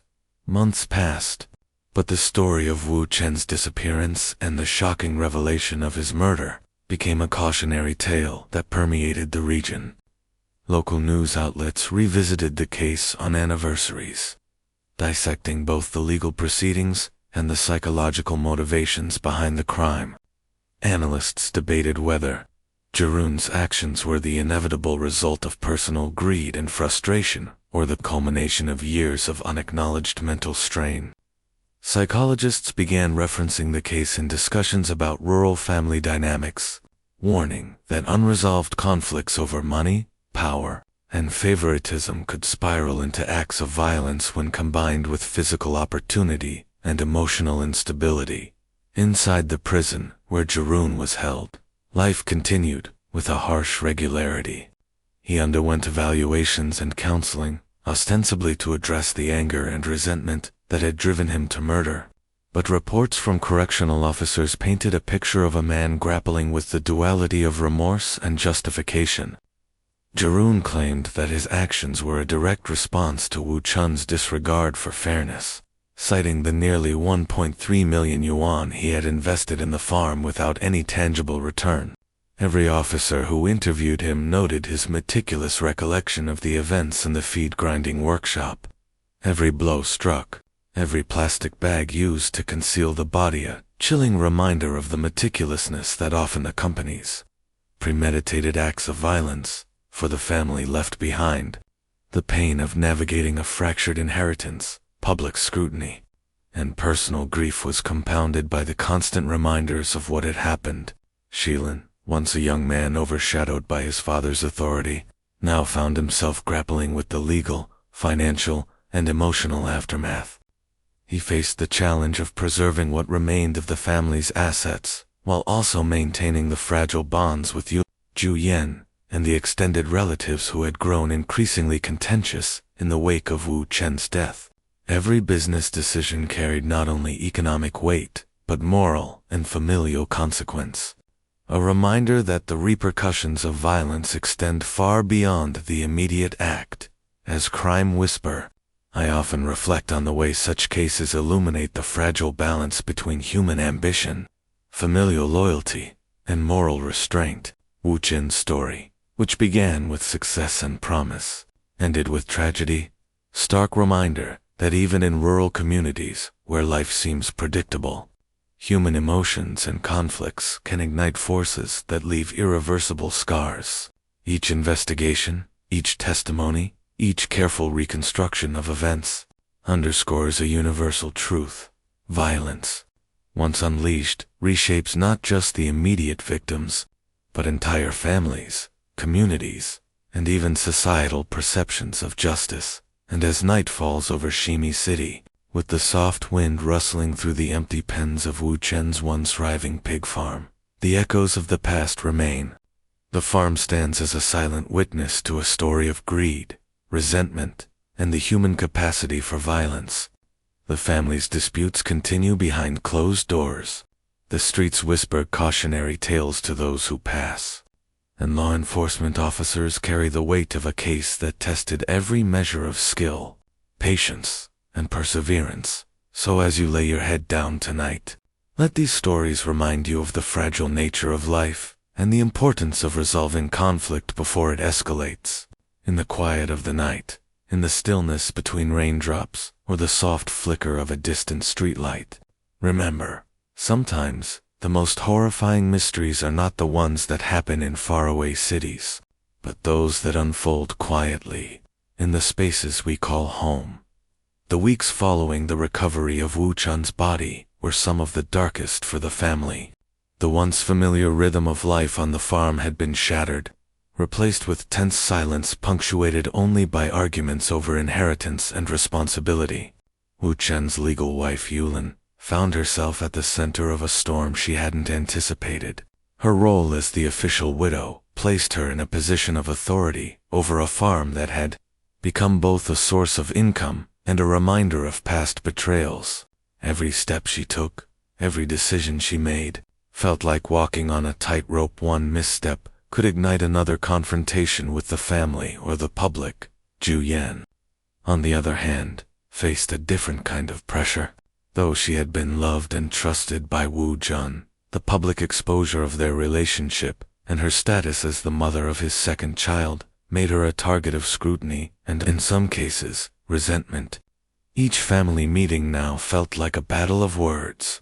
Conversations that once concerned mundane matters, how to manage livestock, how to sell pork before the new year, or how to manage farm labor, were now loaded with accusations and veiled threats. Yulin's and Jujin's children, once innocent bystanders, became pawns in a game of survival and influence. The local community, too, remained tense. Shopkeepers, farmers, and laborers in Shimi City spoke in hushed tones whenever Wu Chen's name arose. Rumors flourished, each more dramatic than the last, as neighbors speculated not just about the murder itself, but about hidden accomplices, potential motives, and the dark undercurrents of family rivalry. Some whispered that greed and betrayal were lessons meant to be learned the hard way, while others worried that the farm, once a source of employment and stability, could become a scene of further conflict or crime. Meanwhile, law enforcement officers continued to monitor the situation closely. Though Jarun was behind bars, they understood that the ripple effects of his actions had only just begun. Property disputes, familial hostility, and community suspicion all had the potential to escalate. Investigators made regular visits to the farm, ensuring that no unauthorized activity took place and that tensions between family members did not result in further violence. Psychological evaluations were conducted on family members to determine if mediation could help prevent additional incidents. Even the children were affected. Wu Chen's eldest son, Xiaolin, was now navigating a minefield of emotions. He had already endured years of tension with his father, complicated by the introduction of Wu Chen's son, with Zhu Yan. Now, he faced the impossible task of reconciling his grief for a father he had loved and feared with the practical need to safeguard his inheritance and ensure his mother's security. His nights were filled with restless dreams, in which arguments replayed endlessly, and his waking hours were consumed by legal consultations and family negotiations. For Yu, the grieving widow, the pain was compounded by the need to maintain social appearances in a community where honor and reputation were paramount. Admitting the extent of her suffering or her resentment toward Zhu Yan could be interpreted as weakness or worse, instability. She carefully moderated her emotions in public, but behind closed doors, she grappled with a storm of anger, grief, and the practical demands of asserting control over the farm's operations.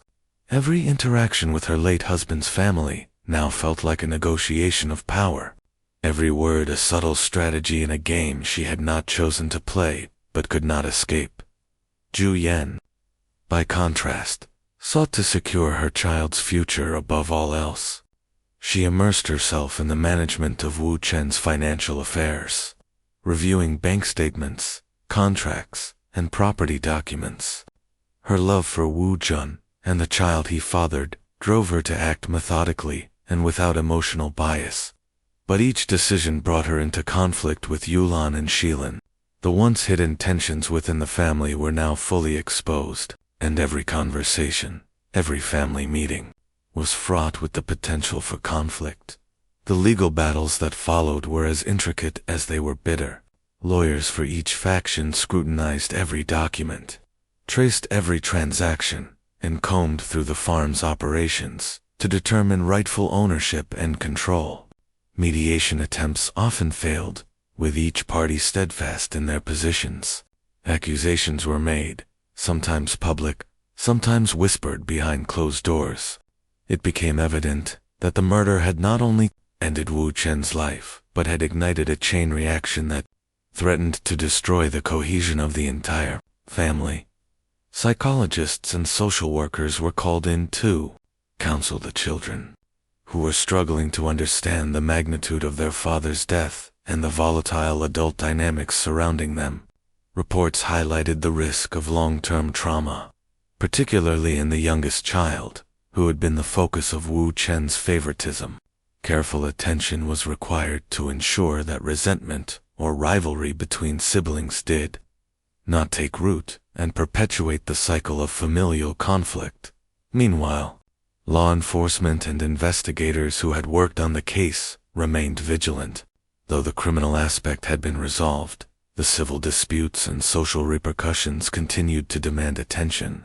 The story of Wu, Jun, and Jirun became a cautionary tale shared during trainings and lectures on rural law enforcement, emphasizing the importance of careful investigation, community engagement, and monitoring the potential for secondary consequences.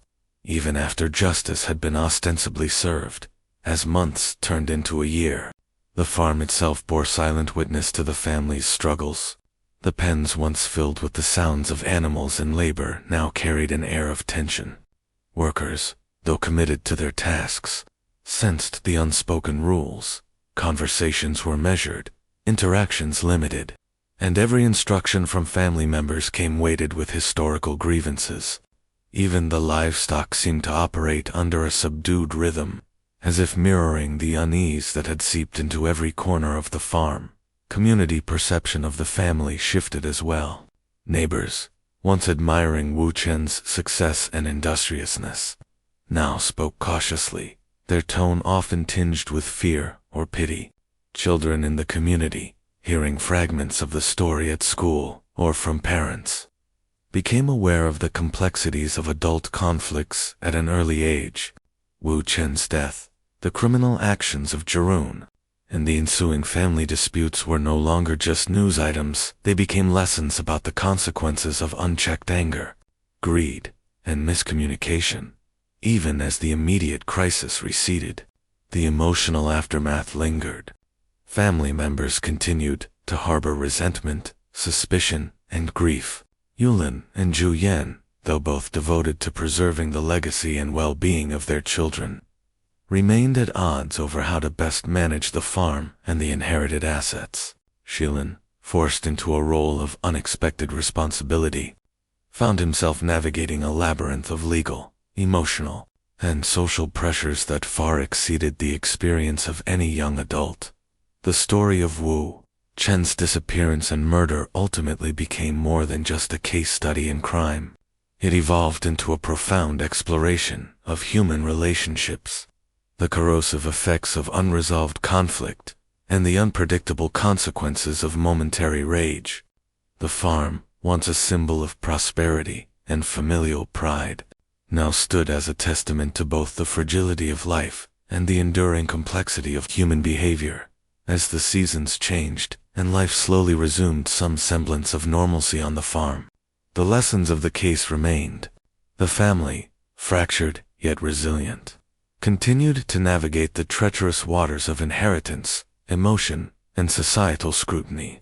And for those who heard the story, neighbors, investigators, and distant observers alike, it served as a haunting reminder that even in the quietest corners of rural life, tragedy could erupt with sudden, irrevocable force. And so, as the night falls and the wind carries the faint sounds of livestock across the silent farm, we are reminded, human lives, bound by love, greed, and ambition, can be shattered in an instant. Justice may be served, but the echoes of violence resonate far beyond the courtroom, reshaping families, communities, and the very fabric of human trust. Months stretched into years, yet the shadow of Wu Chen's death lingered over the farm and its inhabitants. Though Jarun had been imprisoned, the aftermath of his actions created an unending ripple effect. The farm, once a bustling center of enterprise and prosperity, had become a stage for tense negotiations, quiet resentments, and emotional scars. Every decision made regarding the property carried with it the weight of grief, betrayal, and lingering distrust. Yulin, once a woman defined by her patience and endurance, had become hardened. Every morning she walked the same paths she had walked with Wu Jun, the memory of his presence intertwined with the anguish of his loss. Managing the farm had become a daily test of resolve, a balancing act between honoring Wu Chen's legacy and protecting her children from further emotional harm. Her interactions with Zhu Yan were limited and formal, each conversation layered with unspoken accusations and carefully measured words. Even when discussing practical matters, such as selling livestock or managing laborers, every gesture was scrutinized. Every decision questioned. Zhu Yan, meanwhile, became increasingly protective of her son, the child whom Wu Jun had loved most. She understood that the boy's place in the family hierarchy was delicate, vulnerable to both the resentment of his half-siblings and the ambitions of adults around him. Zhu Yan poured herself into the child's education, ensuring that he would be equipped with knowledge, confidence, and resilience. Yet, despite her efforts, she could not shield him from whispers of scandal, the curious stares of neighbors, or the tension that hung thick in every family gathering. Wu Chen's eldest son bore the heaviest burden. He had not only lost a father he both loved and feared, but he had also inherited the complex web of responsibilities and conflicts left behind. The farm demanded constant attention. Disputes over inheritance needed mediation, and the fractured relationships with his stepmother and half-brother required careful navigation. Nights were sleepless, filled with nightmares of his father's last moments and the image of Jarun's betrayal. Days were consumed by legal consultations, meetings with advisors, and tense family discussions that often ended with unresolved arguments. Even the workers on the farm could feel the tension. Once casual and familiar, Their interactions with the family became tentative. Simple instructions were delivered with caution, every conversation monitored for potential misunderstandings. Those who had worked alongside Wu Jun for years found themselves walking a psychological tightrope, wary of aligning too closely with any particular faction, lest they be implicated in disputes or become targets of resentment. The local community also changed. Villagers and neighbors, once comfortable with the daily rhythms of farm life, now spoke in hushed tones, the air thick with speculation. Children at local schools whispered about the mysterious death of a man who had been both respected and feared. Rumors of hidden motives, secret accomplices, and lingering threats circulated, creating an atmosphere of caution and suspicion. Business interactions that once depended on trust now required formal agreements and meticulous documentation, as neighbors and partners feared, becoming entangled in unresolved tensions. Meanwhile, the psychological toll on Wu Chen's children began to surface. The eldest Shilin carried an undercurrent of resentment that he struggled to articulate. He saw the favoritism his father had shown toward his younger half-brother as a betrayal, fueling feelings of inadequacy and frustration. The younger child, though loved deeply by Zhu Yan, sensed the tension around him and developed an anxious, hyper-aware demeanor. Family gatherings were stressful exercises in patience, diplomacy, and endurance, as even the smallest misstep could ignite old wounds. The legal aftermath continued for years. Disputes over property, inheritance, and business dealings dominated courtrooms, forcing family members to relive painful memories repeatedly. Each session became a test of emotional endurance. As lawyers combed through historical transactions, scrutinized land deeds, and questioned the validity of various claims, while justice for Wu Chen's murder had been served, the civil consequences created a new arena of conflict, prolonging the family's suffering and reinforcing the lesson that crime often leaves no true resolution, only lingering consequences. Amid this chaos, Wu Chen's legacy remained a source of bitter reflection. His achievements in business and agriculture, which had once inspired admiration and respect, were now overshadowed by tragedy and loss. The farm itself, though still operational, bore scars, both physical and emotional. Fields that were once lively and well-tended now carried an undercurrent of tension. Pens were filled, but the laughter and camaraderie that once existed among workers had largely disappeared. Every corner of the farm reminded the family of Wu Chen's absence, and every decision served as a reminder of the consequences of human anger, greed, and unchecked emotion. Outside observers often commented on the psychological transformation of the family. Experts in criminal psychology and sociology noted that the case exemplified the destructive potential of unresolved conflict. It was not merely Jarun's impulsive act that had caused devastation, but the accumulation of tensions, power struggles, and unspoken resentments that made the tragedy possible in the first place. The case became a reference point in discussions of family dynamics, workplace disputes, and the importance of communication in preventing escalation. As the years continued, some semblance of routine slowly returned, but the wounds never fully healed. Family members learned to navigate the new reality, balancing grief with survival, love with caution, and ambition with restraint. The farm continued to operate, the children grew, and life persisted, but beneath the surface, the story of Wu Chen's death lingered like a quiet, ever-present shadow for the community. The case remained a topic of cautionary conversation. Local farmers spoke of it as a warning, emphasizing the need for transparency, fairness, and emotional control. Neighbors shared the story with children as a lesson about the fragility of life and the consequences of unchecked anger. In the wider region, law enforcement used it as a case study for training, demonstrating the importance of thorough investigation, evidence preservation, and understanding the complex web of human motivations.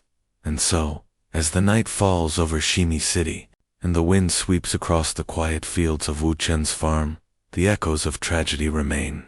Justice may have been served in the courtroom, but life continues to carry the heavy weight of loss, the burden of family conflict, and the lessons of human vulnerability. For those who listen closely, the story is not only a recounting of crime, it is a meditation on morality, the consequences of resentment, and the fragility of human relationships. Even as seasons change and the farm continues its labor, the story of Woo, Jun, Jaroon, and the fractured family serves as a quiet reminder. Wealth, power, and ambition may shape lives, but it is human emotion, greed, love, and betrayal that can ultimately determine their fate. Years passed, and the shadow of Wu Chen's death continued to shape every aspect of the family's life. The property disputes became increasingly bitter. Courtrooms were filled with raised voices, angry accusations, and endless legal motions.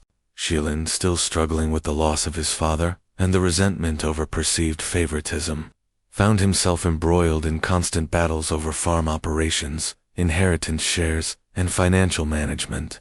His relationship with Yulin had fractured under the pressure of repeated confrontations, and even minor disagreements escalated into tense standoffs. Meanwhile, Zhu Yan, determined to protect her son's interests, refused to yield in negotiations. Her presence at every family meeting became a point of contention. Arguments over the farm's revenue, land ownership, and decision-making power often ended in stalemates, leaving the workers caught in the crossfire. What had once been a place of labor and cooperation now felt like a battlefield. The atmosphere, heavy with suspicion and unspoken accusations, seeped into every corner of the farm. Psychologically, the children bore the deepest wounds. Shilin grew increasingly withdrawn, his childhood overshadowed by anger, resentment, and a sense of injustice. His younger half-brother, though loved and cherished by Zhu Yan, experienced anxiety and fear, sensing the tension in every adult interaction. Family gatherings, which once celebrated birthdays or festivals, became exercises in restraint, politeness, and strategic avoidance. Even casual remarks carried the potential to ignite conflicts that had roots in the tragedy of Wu Chun's death. The local community, once comfortable with the farm's operations and familiar with the family, remained wary. Rumors of Jaroon's crime, the dispute between Shilin and his stepmother, and the bitter inheritance battles were topics of conversation at local markets, schools, and workplaces. Neighbors avoided taking sides, but the tension in the air was palpable. Farmers who once collaborated with Wu Jun hesitated to involve themselves in joint ventures, fearing that disputes could escalate into legal or even violent confrontations. The farm's economic influence gradually diminished, its reputation tarnished by the shadow of violence and mistrust. Legal proceedings dragged on, with new conflicts emerging over the division of assets. Every decision regarding the farm required lawyers, contracts, and verification processes. Even simple transactions became complicated exercises in negotiation. The courts, while impartial in their judgments, could not undo the emotional damage inflicted on the family. The bitterness that had grown from years of unresolved conflicts seemed almost inescapable. Over time, Shilin began to reflect on the trajectory of his life and the tragedy that had befallen his family. He realized that the resentment he harbored toward his father, toward Jaroon, and even toward his half-brother, was consuming him. The anger that had once felt justified now seemed corrosive, eating away at relationships and leaving only isolation in its wake. Slowly, he sought therapy and support, attempting to navigate the complex emotions of grief, anger, and betrayal. The process was neither smooth nor quick. Emotional scars, once deepened by years of confrontation and family division, required careful and patient work to heal. Zhu Yan also faced her own challenges. Protecting her child meant managing the farm, navigating legal disputes, and defending her family's position against both Shilin and Yulin. Her dedication, while unwavering, carried a personal cost. Sleep was often elusive, and moments of peace were rare. Every decision she made could potentially spark conflict, yet she persevered, motivated by love for her son and the desire to preserve some stability in a fractured world. Even the farm itself seemed transformed by tragedy. Machinery and pens functioned as usual, yet the spirit of cooperation and camaraderie was gone. Workers moved quietly, their conversations limited to business necessities. The sounds of daily labor, once a backdrop to a lively, busy environment, were now overshadowed by a tense stillness. The farm had become a place where survival, rather than prosperity, defined every action. Socially, the family learned to live with judgment and gossip. Community members, while outwardly polite, maintained distance. Invitations to weddings, festivals, or social events were sparse, as neighbors quietly weighed the risk of being drawn into disputes or scandal. The story of Wu Chen's death and the subsequent legal battles became a cautionary tale, one repeated to younger generations as a warning about the dangers of anger, resentment, and the destructive power of greed. Despite the hardships, time slowly brought perspective. Shilin began to see that while he could not change the past, he could influence the future. He worked to establish boundaries, mitigate conflicts, and focus on productive management of the farm. Zhu Yan continued her vigilance, balancing protection of her child with cautious collaboration with the remaining family members.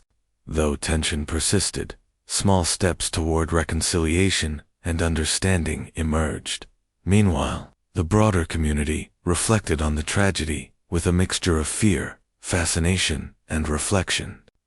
Schools occasionally used the case to teach lessons on moral conduct, family responsibility, and the consequences of unchecked emotion. Local businesses emphasized contracts, transparency, and communication. Learning from the collapse of trust that had led to violence, the memory of Wu Jun and the consequences of Jarun's impulsive act became an enduring example of how quickly life could unravel when resentment, greed, and frustration were left unchecked. Psychologists and sociologists studied the case as well, noting its unique combination of domestic tension, economic pressure, and human emotion. They highlighted how long-standing grievances, perceived injustices, and unresolved conflicts created a fertile ground for impulsive, violent behavior. The family's experiences were dissected in academic journals, conferences, and law enforcement training sessions, ensuring that Wu Chen's story would continue to serve as a cautionary example for years to come. Even as time passed, the emotional weight of the tragedy remained palpable. The family continued to navigate the delicate balance between grief, resentment, and survival. Each step forward required careful negotiation, emotional regulation, and resilience. The farm, though still operational, remained a symbol of both prosperity and the cost of human conflict. In the quiet hours of the night, when the fields lay empty and the wind whispered through the pens, the story of Wu Chen's life and death lingered. It was a tale of ambition, betrayal, love, and anger, an enduring reminder that even those with wealth, power, and influence are not immune to the consequences of human emotion. For the family, the lesson was personal, lived daily in every conversation, every negotiation, and every decision. For the community, it served as a cautionary tale, a story to remember when seeking to balance ambition with morality and desire with empathy. As the night deepens and the farm falls silent, we are reminded once again that life is fragile, that human emotion can both build and destroy, and that every action carries consequences beyond the immediate moment. The tragedy of Wu Jun, the impulsive violence of Zhu, and the resulting chaos in the family reflect the harsh reality that wealth, ambition, and unresolved emotion can combine to create disasters that ripple through generations. Even as dawn approaches, bringing the promise of a new day, the story persists.